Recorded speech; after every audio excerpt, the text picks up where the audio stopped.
परमाराध्य आचार्य श्री महासमण जी के चरणों में सत सत नमन करते हुए हम आज का सत्र शुरू कर रहे हैं।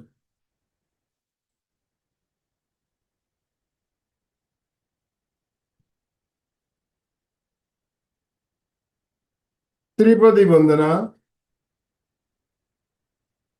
वंदे अरहं।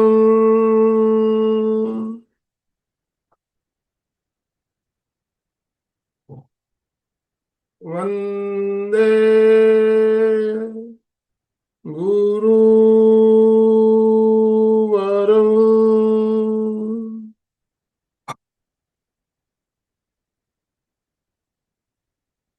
वंदे सत्यं।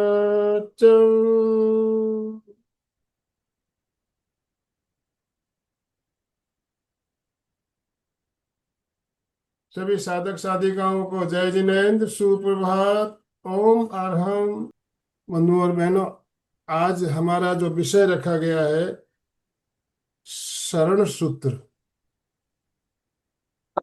शरण सूत्र के बारे में अगर बात करें तो कहेंगे तो वो बोले सबको पता है शरण सूत्र क्या होता है, और कब हम ध्यान के अंत में या जब भी हम शरण सूत्र का उच्चारण करते हैं तो अरंते शरणम पौजामि, सिद्धे शरणम पौजामि, साहू शरणम पौजामि, केवलिपनतम धम्मम शरणम पौजामि। केवल बोलने से सूत्र का लाभ मिलता है क्या? शरण सूत्र में पूरा समर्पण का भाव होता है। समर्पण का भाव है, हम गुरु के प्रति समर्पण करते हैं, अरिहंतों के प्रति समर्पण का भाव। तो समर्पण कहने से हम क्या समझते हैं? तात्पर्य क्या होता है समर्पण का? सरेंडर। सीधा सा गणित है तो सरेंडर, सरेंडर कर देना। तो सरेंडर करना अच्छी बात भी है और बुरी भी है। तो सरेंडर का कई प्रकार के हो सकते हैं। एक तो डर के भय से समर्पण करना, आत्मसमर्पण करना या सरेंडर करना, तो वो अलग चीज होती है। और एक अपने मन में श्रद्धा हो, निष्ठा के साथ हम किसी की शरण में जाते हैं, समर्पण करते हैं। तो ये जो बात कही गई है हमारे शास्त्रों में, समर्पण श्रद्धा के साथ होना चाहिए, विश्वास के साथ होना चाहिए। डर से या भय से, जैसे एक आतंकी होता है वो भी पुलिस के सामने समर्पण करता है, आत्मसमर्पण करता है। तो वो समर्पण हमारे काम का नहीं, हमारे काम का है श्रद्धा के साथ, बिल्कुल निष्ठा के साथ अरिहंतों के प्रति समर्पण, सिद्धों के प्रति समर्पण, धर्म के प्रति समर्पण। तो इसी विषय पर हम बात करेंगे और इससे हमें क्या फायदा होता है समर्पण से। बहुत ही समझने लायक बात है। और विधि क्या है उसके बारे में भी हम बात करेंगे। तो हमारा मार्गदर्शन करने के लिए मंजू जी सिपानी हमारे साथ जुड़ चुकी है। मैं ज्यादा समय लेना नहीं चाहूंगा। आप सभी भाई बहनों से निवेदन, अपने अपने वीडियो ऑन करेंगे, वीडियो ऑन करेंगे और दोनों हाथ ऊपर करते हुए मंजू जी का वेलकम ओम आरंभ के साथ करेंगे। मंजू जी, आपका बहुत बहुत स्वागत, बहुत बहुत अभिनंदन। आपसे निवेदन, आप आज का सत्र शुरू करें। Over to you. वंदे अरहं, वंदे गुरुवरं, वंदे सच्च। सभी को ओम अरहं। आज का हमारा विषय शरण सुख। कोई भी ऐसा शायद जैन नहीं होगा जो धार्मिक स्थान पर जाता हो, साधु संतों के सानिध्य में रहता हो और उसने शरण सूत्र न सुनी। बहुत लोग तो केवल जाते ही महाराज के इसलिए हैं, महाराज मंगल पाठ सुना दीजिए। हम सब मंगल पाठ सुनने जाते हैं। कोई भी शुभ कार्य करना होता है, विशेष कार्य करना होता है, या बहुत लोगों का तो नियम है भाई सुबह सुबह एक बार बृहत मंगल पाठ होता है, हम सुने तो हमारा पूरा दिन मंगलमय। तो ऐसी क्या विशेषता है जहाँ जैन दर्शन एक तरफ परम पुरुषार्थवादी है, जो कहता है आत्मा ही अपनी करता है और आत्मा ही अपनी भोगता है और कोई ईश्वर नहीं है, हमारी आत्मा को ही परमात्मा बनना है। तो फिर किसकी शरण, क्यों शरण? थोड़ा सा अटपटा लगता है कि शरण और जैन दर्शन में जिसका एकमात्र, जिसको कहते हैं कि वो है, मोटो ये है कि हमें पुरुषार्थ, परम पुरुषार्थ से स्वयं को ही परमात्मा बनाना है। तो आइए आज इसी विषय पर हम थोड़ी चर्चा करें। शरण सूत्र, शरण सूत्र में चार चार का शरण लेने की बात कही गई है। वो चार जो परम मंगल है, परम उत्तम है। उन्हें क्यों परम मंगल और परम उत्तम कहा गया? ये जो हमारा सूत्र है शरण सूत्र, ये हमारे जो आगम है उसमें, हमारा जो आगम है आवश्यक सूत्र, उसमें आया है। आवश्यक सूत्र जिसका एक नाम अगर व्यवहारिक दृष्टि से मैं कहूँ तो प्रतिक्रमण है, जिसमें लगभग पूरा साधु प्रतिक्रमण है और उसी के आधार पर लगभग श्रावक प्रतिक्रमण भी तैयार किया गया है। प्रतिक्रमण यानी अपने दोषों की आलोचना है। तो उस सूत्र में, उस आगम में ये सूत्र आया है। शरण सूत्र जैसा कि आप सभी जानते हैं, चत्तारि मंगलम, सॉरी, चत्तारि शरणम पवज्जामि, हम चार की शरण स्वीकार करते हैं, शरण में जाते हैं। कौन कौन? अर्हंते शरणम पवज्जामि, सिद्धे शरणम पवज्जामि, साहु शरणम पवज्जामि, केवली पणत्तम धम्मं शरणम पवज्जामि। यानी क्या क्या चार शरणें हुए? अरिहंत, सिद्ध, साधु और केवली प्रवृत्ति धर्म। आगम में इस शरण सूत्र के पहले और जो सूत्र आए, इसमें पहला है नमस्कार महामंत्र। हम इस नमस्कार महामंत्र में 5 पदों को वंदना करते हैं। कौन से हैं वो 5 पद? अरिहंत, सिद्ध, आचार्य, उपाध्याय और साधु। उसके बाद जो सूत्र आता है मंगल सूत्र, मंगल सूत्र में 4 को मंगल बताया। कौन? अरिहंत, सिद्ध, साधु और केवली प्रवृत्ति। 4 को बताया गया है इस श्लोक में, सब है। अरिहंत, सिद्ध, साधु और उपाध्याय, ये मंगल है, उत्तम है, इसीलिए ये शरण के योग्य है, हम इनकी शरण में जा सकते हैं। अरिहंत कौन? पूरे जैन दर्शन का जो आधार है वो है आत्मा की सर्वथा कर्मों से मुक्ति और उसके अपने स्वरूप को, परम पद मोक्ष को प्राप्त कर लेना। जैन दर्शन कहता है अनादिकाल से आत्मा और कर्म एक है। कर्मों ने आत्मा को नष्ट नहीं किया, आत्मा के का जो स्वभाव एज इट इज है, लेकिन उन कर्मों ने उनको आवृत कर दिया, ढक दिया है उनको, उसकी शक्ति को प्रकट नहीं होने देते हैं। जैसे आत्मा में अनंत ज्ञान, अनंत शक्ति और अनंत आनंद है। हम सब में, हर जीव में ज्ञान, शक्ति और आनंद है, लेकिन थोड़ा थोड़ा, अनंत नहीं है ना? यद्यपि कर्मों ने आवृत कर रखा है, लेकिन उन्होंने आत्मा को इतना सा भी नष्ट नहीं किया, नुकसान नहीं पहुंचाया, केवल ढका हुआ।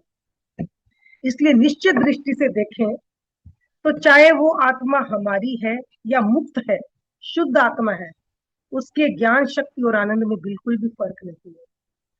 बस फर्क तो है वो कर्मों के आवरण का है। किसके कितने कर्म आवृत है उस पर डिपेंड करता है उस व्यक्ति को कितना, या उस जीव को कितना ज्ञान होगा, कितना शक्ति मिलेगी और कितना आनंद मिलेगा। अब आइए हम आगे बढ़े कि ये जो 4 है जिनकी हम शरण स्वीकार करते हैं, या पंच परमेष्ठी है जिसको हम वंदन करते हैं, अरिहंत, सिद्ध, साधु, आचार्य उपाध्याय और साधु क्यों? तो एक बात मैं पहले ही बता दूं, आप सब जानते ही हैं कि जैन दर्शन ने किसी भी व्यक्ति विशेष को नमन नहीं कहा, नमन नहीं किया। किसी भी व्यक्ति विशेष को उत्तम या शरण योग्य नहीं कहा है। हर वो व्यक्ति, क्योंकि देखिए मनुष्य 84 लाख जीव योनि में एकमात्र मनुष्य है, और मनुष्य भी कुछ विशिष्ट मनुष्य है जिनके पास कुछ विशेषताएं हैं, वही केवल मोक्ष को जा सकती है। और सोचिए हमें वो मनुष्य जन्म मिला है, यद्यपि अभी काल प्रभाव से हमारे पास उतनी शक्तियां प्रकट नहीं हो सकती है, लेकिन हमें भी कुछ कुछ गुण तो वो मिले ही है। हमने धर्म सुना है, धर्म पे श्रद्धा की है, धर्म पे पराक्रम किया है, लेकिन शारीरिक संहनन हमारा इतना मजबूत नहीं कि हम उतनी उत्कृष्ट साधना करके मोक्ष जा सके। लेकिन इस भव में तैयारी अवश्य कर सकते हैं, क्योंकि हमें मनुष्य भव मिला है, उत्तम कुल मिला, आर्य क्षेत्र मिला, जैन धर्म मिला, सुनने को मिला, श्रद्धा की, पुरुषार्थ किया, सब मिला। लेकिन इसमें तैयारी हम अवश्य कर सकते हैं, अपने जीवन को इतना घटा सकते हैं जन्म मरण को कि निकट भविष्य में यानी कुछ ही भवों में हम मोक्ष जा सकते हैं। तो ये जो 5 को हम वंदन करते हैं, अरिहंत, सिद्ध, आचार्य, उपाध्याय और साधु, तो अरिहंत और सिद्ध तो हमने शरण सूत्र में भी लिए हैं, मंगल सूत्र में भी और उत्तम सूत्र। और जो साधु है, जो शरण सूत्र में है, उस साधु को हमकी 3 कैटेगरीज होगी, आचार्य, उपाध्याय और साधु। तो उन तीनों को एक ही में समाहित कर लिया गया, साधु। और अंतिम है केवली प्रवृत्ति धर्म, क्योंकि धर्म है जो हर वक्त हमारे साथ रह सकता है। धर्म वो है जो हमारा हमेशा मार्गदर्शन करता है। धर्म है जो हमें सत्य से अवगत कराएगा, मोक्ष मार्ग से अवगत कराएगा। तो अरिहंत कौन? मैंने बोला जैसा कि सारा खेल कर्मों का है, तो अरिहंत वो है, हमारे पास 8 का प्रकार के कर्म होते हैं, ज्ञानावरणीय, दर्शनावरणीय, मोहनीय, अंतराय, नाम, गोत्र, आयुष और वेदनीय। इसमें पहले जो 4 है वो कर्म है जो आत्मा के ज्ञान, दर्शन, शक्ति और आनंद को नष्ट करते हैं।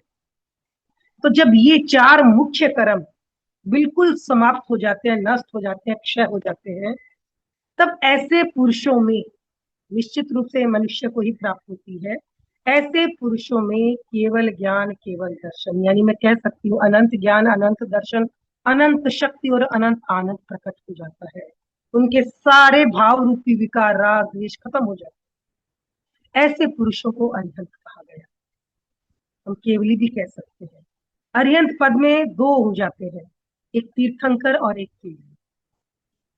हम अरिहंत दोनों को कह सकते हैं। केवली वो भी अरिहंत है, उनके भी 4 कर्म क्षय हो गए हैं। और तीर्थंकर वो विशेष है, तीर्थंकर वो केवली हैं जो धर्म की प्ररूपणा करते हैं, 4 तीर्थ की प्ररूपणा करते हैं। उनको ये विशेष, उनके एक नाम कर्म से उनको ये विशेष, जैसे कि राजा और प्रजा, सभी मनुष्य हैं लेकिन राजा विशिष्ट है। तो अरिहंत यानी हर वो आत्मा जिसके 4 कर्म नष्ट हो गए, अरिहंत है। इसके बाद आ जाते हैं शिव। सिद्ध यानी मुक्त आत्मा, जो दोबारा इस जन्म मरण के चक्र में नहीं आएगी, जिसके 8 कर्म समाप्त, क्योंकि बाकी के 4 कर्म शरीर के साथ जुड़े हुए होते हैं। तो हमने उन मुक्त आत्माओं को क्या किया? वंदन भी किया और उनकी ही शरण स्वीकार की है हमने। अरिहंत की, सिद्ध की। उसके बाद साधु। साधु वो आत्माएं हैं, वो जीव आत्माएं हैं, संसार आत्माएं हैं, जो इस मार्ग पर प्रशस्त हो गई है, जिन्हें इस संसार से विरक्ति हो गई और जो अपने निज स्वरूप को पाने के लिए उद्युक्त हो गए, उस मार्ग पर चल पड़े, केवली प्ररूपित धर्म को स्वीकार करके अपने आप को उस मार्ग पर प्रस्तुत कर दिया, उन्हें हम कहते हैं साधु। और साधु भी आचार्य, उपाध्याय और साधु, तीनों साधु ही है। आचार्य जो संघ के नायक है, धर्म संघ के, उपाध्याय जो विशिष्ट ज्ञानी है, साधु जिन्होंने 5 महाव्रत स्वीकार करी और उस पथ पर चल रहे। तो ये जो व्यक्ति विशेष है जिनमें ये गुण है, अरिहंत, सिद्ध, अरिहंत और साधु, ये बिल्कुल पुरुष है, मनुष्य है। सिद्ध वो मुक्त आत्मा है। लेकिन पुरुष भी कौन से, कोई पर्टिकुलर एक का नाम हमने नहीं लिया, हर वो व्यक्ति जिसमें वो गुण प्रकट होते हैं वो उस पद का अधिकारी। और अंतिम में केवली प्रवृत्ति धर्म। क्या क्या स्वरूप है केवली प्रवृत्ति? हर धर्म का एक आधार है, उस एक बात पे हर धर्म सहमत है, वो है अहिंसा। जहां हिंसा है वह धर्म है।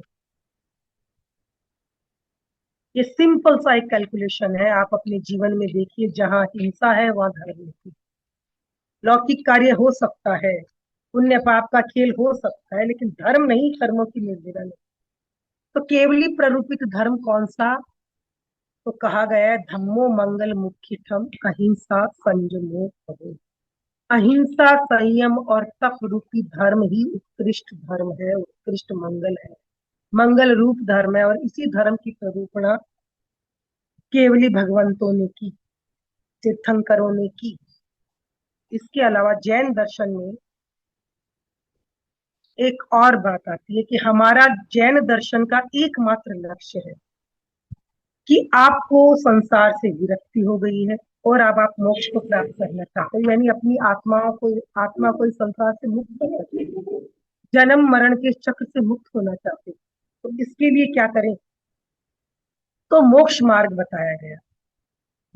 मोक्ष मार्ग मतलब मुक्त हो जाना इस शरीर से। शरीर क्यों धारण कर रहे हैं? कर्मों के कारण, है ना। तो आत्मा का निज स्वरूप क्या है? अनंत ज्ञान, अनंत शक्ति और अनंत आनंद। तो इसके लिए हमें क्या आराधना करनी पड़ेगी? ज्ञान को शुद्ध करना है, सम्यक ज्ञान, सम्यक दर्शन यानी सम्यक दृष्टिकोण, सम्यक चारित्र यानी आचरण, पुरुषार्थ करना होगा हमें, और सम्यकता, विशेष पुरुषार्थ, जिसके द्वारा हम अपने आत्मा के कर्मों को ज्यादा ज्यादा नष्ट करके आत्मा की इतनी शक्ति प्रकट कर लें कि वो एक दिन मुक्त हो जाए। तो ये भी मोक्ष मार्ग है, केवली प्ररूपित धर्म है। सम्यक ज्ञान, सम्यक दर्शन, सम्यक चारित्र और सम्यक तप की आराधना। तो केवली प्ररूपित धर्म, ये चार ही मंगल है, उत्तम है और शरण योग्य है। अब इनकी शरण हमने ली। शरण शरण की जब बात आती है, हमें लगता है कमजोर असहाय व्यक्ति है जो शरण मांग रहा है। तो सच भी है, हम इस संसार में भ्रमण करते करते, सुख दुख के झूले में झूलते झूलते कभी ना कभी तो क्या होते हैं, फ्रस्ट्रेट हो जाते हैं ना। कब तक रोज यही खेल चलता रहे? क्या वो दिन नहीं आएगा जब हम शाश्वत सुख को प्राप्त कर लेंगे? मुझे रोज रोज का ये जो है, जीना मरना, रोज रोज का ये करना वो करना, मतलब सुबह उठ के लगते हैं और वही चक्र चलता है, दुख सुख दुख सुख। या कामनाएं समाप्त हो रही है, न इच्छाएं समाप्त हो रही है। तो संसार में भ्रमण करते करते एक न एक दिन तो थकते ही हैं और लग सोचते हैं कब तक। जब संसार से विरक्ति होती है तब हम उस मार्ग की खोज में जाते हैं जहां हमें शाश्वत सुख मिलेगा। और सुख चाहना हमारा स्वभाव है, क्योंकि मैं आत्मा हूं। मैं मृत्यु क्यों नहीं चाहती? क्योंकि मेरा स्वभाव मरना नहीं है, मैं शाश्वत हूँ। तो संसार से विरक्ति ही एकमात्र जैन धर्म में साधु बनने के लिए का आधार है। संसार से भागकर साधु नहीं बनना। मोक्ष मार्ग स्वीकार करना चाहते हो क्योंकि मुक्त होना चाहते हो, भौतिक सुखों के लिए नहीं, बिल्कुल भी नहीं। तो हम जब बिल्कुल हम असहाय, हम कभी न कभी थक जाते हैं, क्या करें क्या करें क्या करें, संसार से विरक्ति आती है और हम इस मार्ग पर प्रस्थान करते हैं। तब हम देखिए, स्टार्टिंग में हर व्यक्ति, आत्मा क्योंकि अपने संपूर्ण स्वरूप में प्रकट नहीं है, तो बिल्कुल वो असहाय है, उसे सहारा चाहिए। ये सबको एक्सेप्ट करना ही पड़ेगा, कितना ही बड़ा हमारा अहंकार हो। हमें कहीं ना कहीं स्टार्टिंग पॉइंट पे ऐसा सोचना ही पड़ता है। पर मजे की बात यह है कि इन चार की शरण लेना अपनी आत्मा की शरण लेना ही, क्योंकि मेरा भी लक्ष्य क्या है? कर्मों से मुक्ति। मैं जिन अरिहंतों की शरण जाना चाहती हूँ, उन्होंने अपने चार उन कर्मों को नष्ट कर दिया जो उनकी आत्मा के स्वरूप को नष्ट कर रहे थे।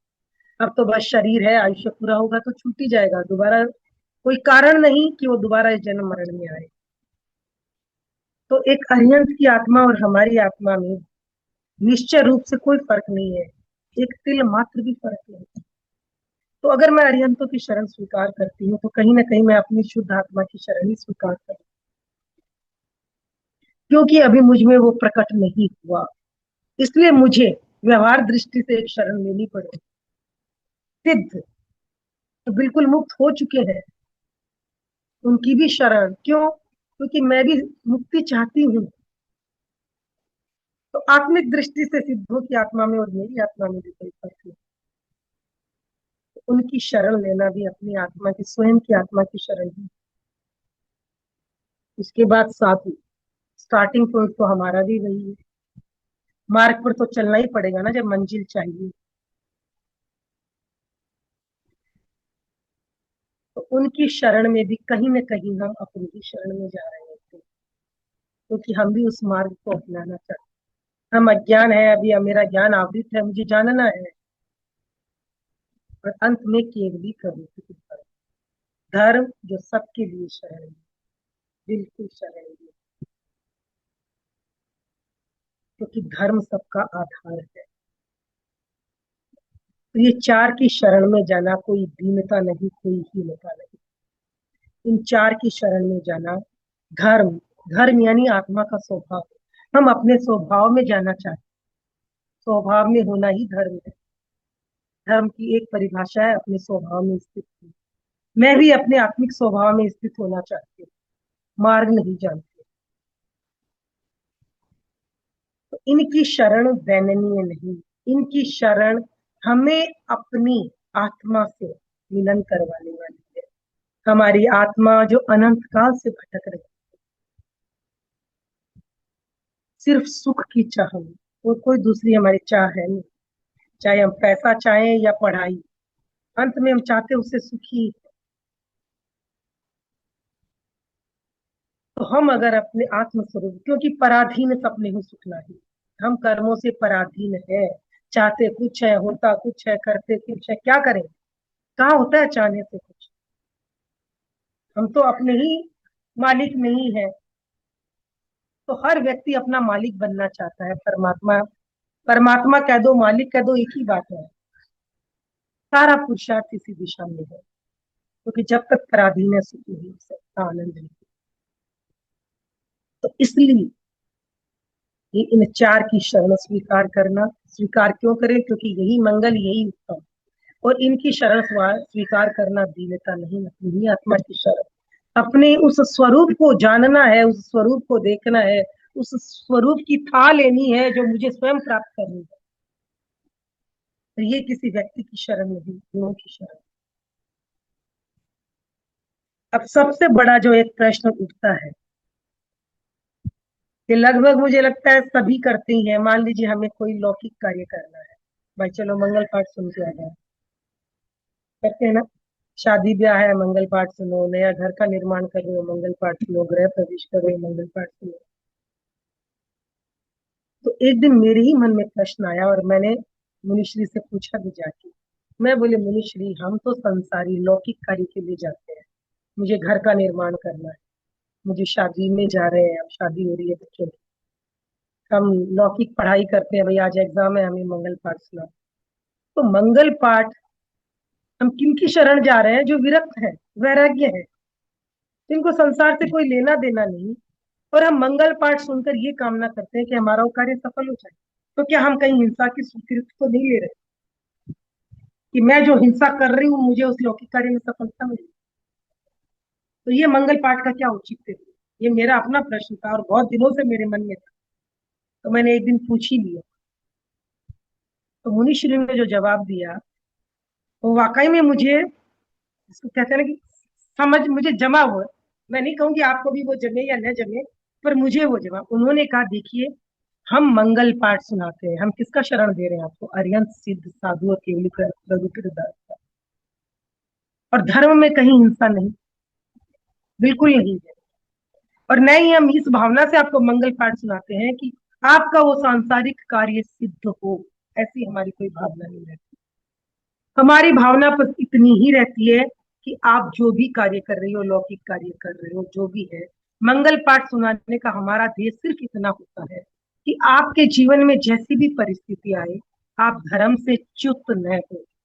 जीवन में सफलता असफलता सब चलती है, हिंसा करते हो जो कुछ भी करते हो, हम सिर्फ इतना ही चाहते हैं आप अपने लौकिक कार्यों को भी जागरूकता से करो। वहां भी आप कम से कम अरिहंत सिद्ध साधु और केवली प्ररूपित धर्म को बैक ऑफ द माइंड रखो।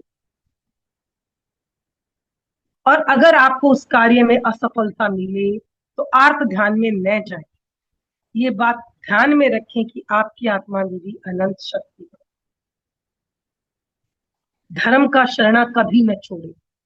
वो क्या होता है, बहुत बार हम असफल होते हैं, कोई गलत कदम उठ जाता है, आर्त ध्यान में चले जाते हैं, और ऐसा सबके साथ होता है। मैं नहीं कहती मेरे साथ नहीं होता, सबके साथ होता है। हम आर्त ध्यान में चले जाते हैं और यहाँ तक चले जाते हैं कि हम कहते हैं बेकार है, क्या धर्म काम आया, मेरे साथ तो ऐसा हो गया। कुछ भी दुखद घटना हो गई, हम बिल्कुल सुख में तो याद करते ही नहीं है, ना धर्म को ना कर्म को। दुख आया तो हमने याद किया, है ना। मंगल पाठ के पीछे भी यही लक्ष्य है कि हमें लौकिक सुख सुविधाएं मिलती रह जाए। कितने लोग हैं जो मंगल पाठ इसलिए सुनते हैं कि उनकी आत्मा भी इन पदों पर आसीन हो, हमारे जीवन में भी धर्म हमेशा टिका रहे। कितने लोग हैं जो इस लक्ष्य से मंगल पाठ सुनते हैं कि मेरी आत्मा भी अरिहंत सिद्ध साधु। कितने लोग हैं बताइए। हम जाते हैं, महाराज मंगल पाठ सुनाइए, ये है महाराज मंगल पाठ सुनाइए, या महाराज मंगल पाठ सुनाते भी हैं रोज ऐसे ही नियम से, जैसे मैं कहूंगी शायद स्थानक वाचनों में या जो श्वेतांबर है धर्म संघ, उसमें तो रिवाज ही है बिल्कुल। सुबह सुबह जो आचार्य होते हैं या जो मुनिश्री जहां विराजते हैं, सुबह एक अर्ली मॉर्निंग सूर्योदय के साथ एक मंगल पाठ होता ही है, और लोग आते हैं सुनने कि हमारा जीवन मंगलमय है। क्या उस वक्त ये भावना नहीं करनी चाहिए कि मेरी आत्मा कमजोर नहीं, जैसे अरिहंत और सिद्धों की है वही आत्मा मैं भी हूं। मैं कहाँ इन छोटी मोटी बातों में उलझा हूं, कहाँ इस संसार के फेर में पड़ा हूं। ये भौतिक सुख मैंने देवलोक में अनंत बार भोगा है, क्या वो रहा। तो हम केवल भौतिक सुख की कामनाओं के पीछे दौड़ रहे हैं। और सोचिए, कहते हैं ना कस्तूरी कुंडल बसे मृग ढूंढे मन माए, वो हालत बिल्कुल हमारी है, बिल्कुल हमारी। तो शरण सूत्र को आप इतना छोटा न लें। जब भी सुने, भाव आपके हाथ में है, बिल्कुल आपके हाथ में है। शरण किसकी स्वीकार करते हैं, या शरण का मतलब शरण में जाना नहीं है, अपने को दीन बनाना नहीं। शरण का मतलब है श्रद्धा, श्रद्धा समर्पण। और उनके प्रति समर्पण अपनी ही आत्मा के प्रति समर्पण है, क्योंकि मेरी आत्मा तिल मात्र भी कम नहीं है जिनकी शरण में जाना चाह रहा हूँ या जिन पे मैं श्रद्धा करना चाह रहा हूँ। तो आज से इस बात को बिल्कुल दिमाग में रखिए, जब शरण सूत्र सुने, भौतिक सुखों की कामना है। अगर कर्मों की निर्जरा होगी तो ऑटोमेटिक सब मिला ही हुआ है। क्या पाना चाहते हो, सब कुछ हमारे पास है, अनंत शक्ति है, अनंत ज्ञान है। एग्जाम के लिए मंगल पाठ, अरे ज्ञान आपकी आत्मा में बिल्कुल है। कैसे ज्ञानावरणीय कर्म बनते हैं देखो। अभी समय आया तो मैं ऐसी क्लासेस लूंगी, ये जो 8 कर्म है ये कैसे बनते हैं। बिल्कुल छोटी छोटी बातें हैं जिनको हम ध्यान में रखें तो हम बहुत कुछ बच सकते हैं। केवल भाव शुद्धि ही धर्म है। भाव हर वक्त शुद्ध रहे, पवित्र। जो कर रहे हो उसके प्रति जागरूक रहो, एटलीस्ट धर्म करने के प्रति पूर्ण जागरूक, क्योंकि बिना धर्म भी जीवन चलता है, भौतिक सुख मिलते हैं, लेकिन आत्म कल्याण करना है तो धर्म के साथ साथ जागरूकता चाहिए। अगर ये धार्मिक उपक्रम मैं कर रही हूँ तो जागरूकता के साथ, क्या बिल्कुल सही ढंग से हुआ, दोष तो नहीं लगे, इसका क्या फल मिलेगा, क्या हो, ये बिल्कुल हमें जानकारी होनी चाहिए। जब समय का नियोजन ही कर रहे हैं हम उसमें 1 घंटे 2 घंटे, तो क्यों नहीं जान कर करें, ताकि उसका 100% फल आने लगे। तो आज मैंने अपनी तरफ से कोशिश की है कि हम शरण सूत्र जो सुनते हैं रोज, कहते हैं हमें मंगल पाठ सुनाइए, तो इसका हमारे जीवन में क्या महत्व है, क्यों सुने। इसके पीछे अगर किसी का कोई प्रश्न है तो पूछ सकते हैं, फिर हम ध्यान करें। जी।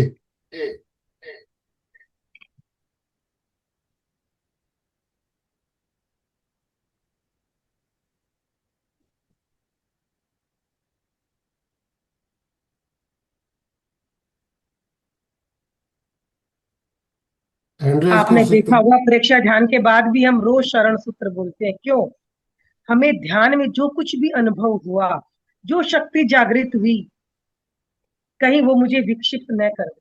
हो सकता है कुछ ऐसा अनुभव हो जिससे मैं गलत प्ररूपणा कर लूं, है ना, आत्म ध्यान में चली जाऊं। तो ऐसा कुछ न हो, इसलिए हम अंत में शरण सूत्र का उच्चारण करते हैं।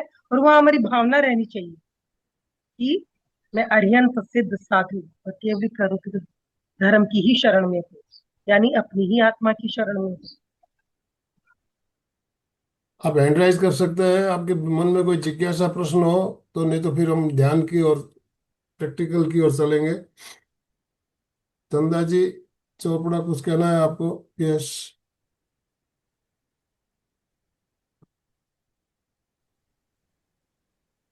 ओम आराम सभी से। वास्तव में बहुत अच्छा विषय लिया है मंजू जी आपने, कि हमें शरण लेनी है। हम समझते हैं कि हमें मोक्षगामी बनना है, तो हमें शरण लेनी ही पड़ेगी। बिना शरण के हम नहीं पहुंच सकते, हमें सहारा चाहिए ही चाहिए। हम अपनी आत्मा का सहारा लेकर के, क्योंकि जैसे अरिहंत और सिद्ध की आत्मा है, वैसे ही हमारी भी आत्मा है। तो हम अपनी ही आत्मा की शरण में जाकर के और अरिहंत सिद्ध बन सकते हैं। ये चीज आपने बहुत अच्छे से समझाई। और हमें वास्तव में कभी भी, क्योंकि हम गृहस्थी में रहते हैं, तो आत्म ध्यान और रौद्र ध्यान आता ही है, हमें उससे भी बचना चाहिए। ये बहुत है ना, कर्मों को बांधता है। कर्म बंधन बहुत ज्यादा होते हैं इनसे। इनसे हमें बहुत बचना चाहिए, बहुत ध्यान रखना चाहिए इस चीज का। ये चीज भी हमें समझ में आई। थैंक यू वेरी मच, बहुत अच्छा सेशन रहा। बहुत बहुत आभार आपका। ओम बहुत बहुत आत्मा। धन्यवाद। और किसी की कोई जिज्ञासा नहीं हो तो हम प्रैक्टिकल की ओर चले। यस।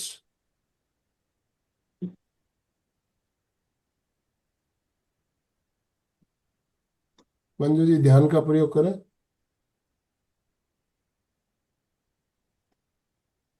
चलिए ध्यान के लिए तैयार।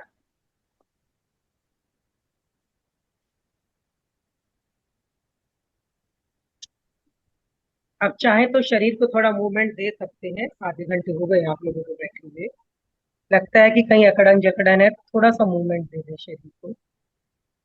बैठे बैठे ही हाथों को ऊपर खींचे, कंधों को थोड़ा सा मूवमेंट देके ढीले छोड़ दें। बिल्कुल ढीला छोड़ दो कंधों को। पेट की हड्डी को सीधा रखें, गर्दन को हल्का सा पीछे धकेल दें। आंखें बंद करते हुए अपनी भीतर स्थित हो जाए।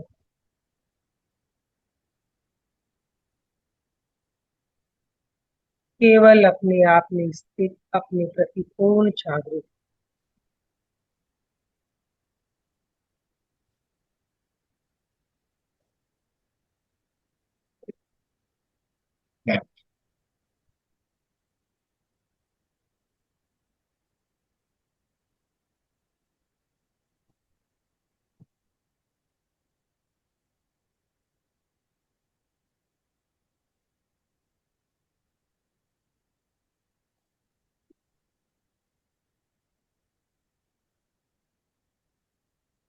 हमारी आध्यात्मिक साधना का एकमात्र लक्ष्य है अपनी आत्मिक शक्ति को जागृत करना। ये शक्ति जितनी बढ़ेगी, कर्मों की शक्ति उतनी ही निष्क्रिय होती जाएगी।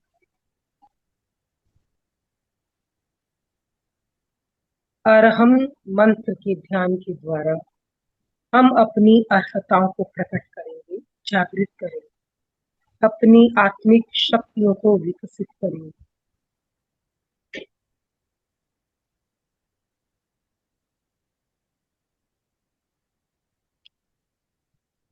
आत्मा का विकार है राग और द्वेष।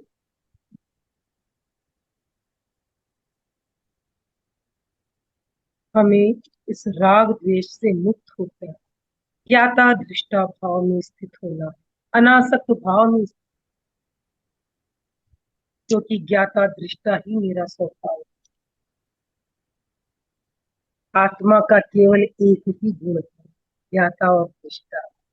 आत्मा चेतन है, और जो चेतन है वही जानता है और देख सकता है। उद्गल अजीब है, शरीर अजीब है, आंखें केवल फोटो खींच सकती है, लेकिन वो जानती नहीं उसने क्या देखा। जानना, अनुभव करना, ये आत्मा का काम है। अरहम मंत्र अरहत का प्रतीक है, अरहत का वाचक है। हमें अपने आप को अरहत बनाना है, अपनी समस्त अर्हताओं को, क्षमताओं को जागृत करना है। तो हम अरहम मंत्र का जप करेंगे। जप करते करते मानसिक जप, फिर अंतर्मौन, मंत्र की ध्वनि को केवल सुनना है।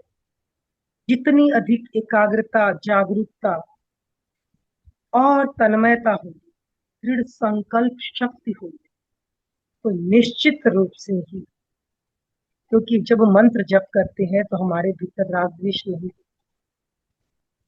क्योंकि एक समय में एक ही काम हो सकता है, या तो हम मंत्र जप करेंगे या हम अनुचिंतन करेंगे, तो विचार आएंगे ही नहीं।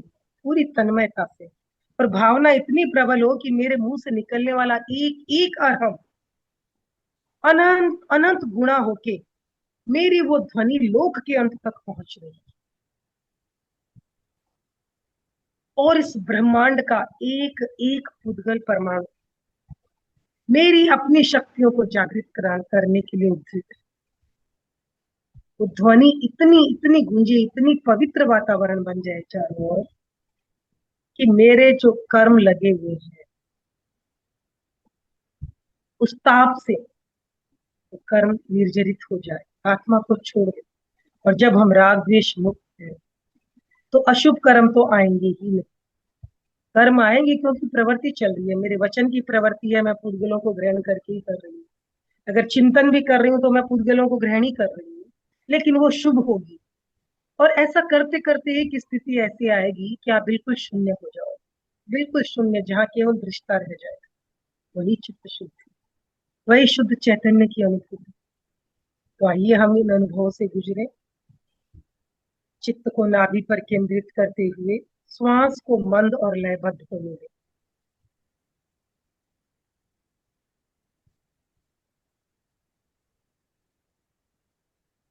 शरीर की स्थिरता और शिथिलता को साधिए।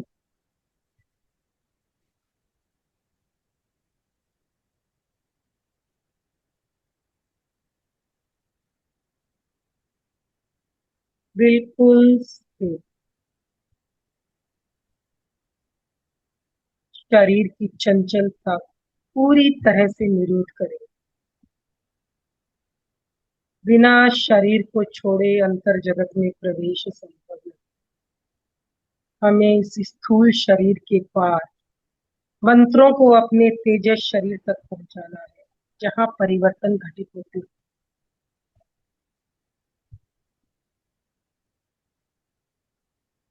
तेजस शरीर के ताप से कर्मों की निर्जरा होगी, कार्बन शरीर प्रकंपित होगा और मेरी आत्मा की उज्ज्वलता प्रकट होगी।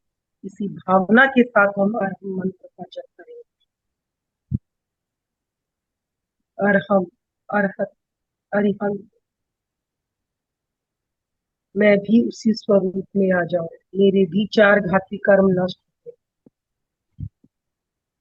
मुझे भी अनंत ज्ञान, अनंत शक्ति और अनंत आनंद मिले। की भावना के साथ अनुभव करें। श्वास मंद और लयबद्ध हो गई। शरीर कायोत्सर्ग मुद्रा में स्थित हो गया।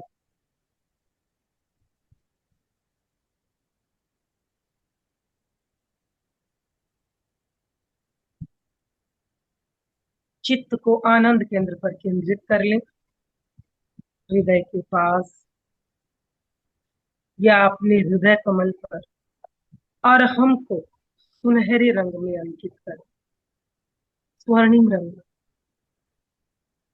अपनी मन की कलम से और कल्पना की शाही से स्वर्णिम रंग में अहम को अंकित करें अपने वक्षस्थल पर।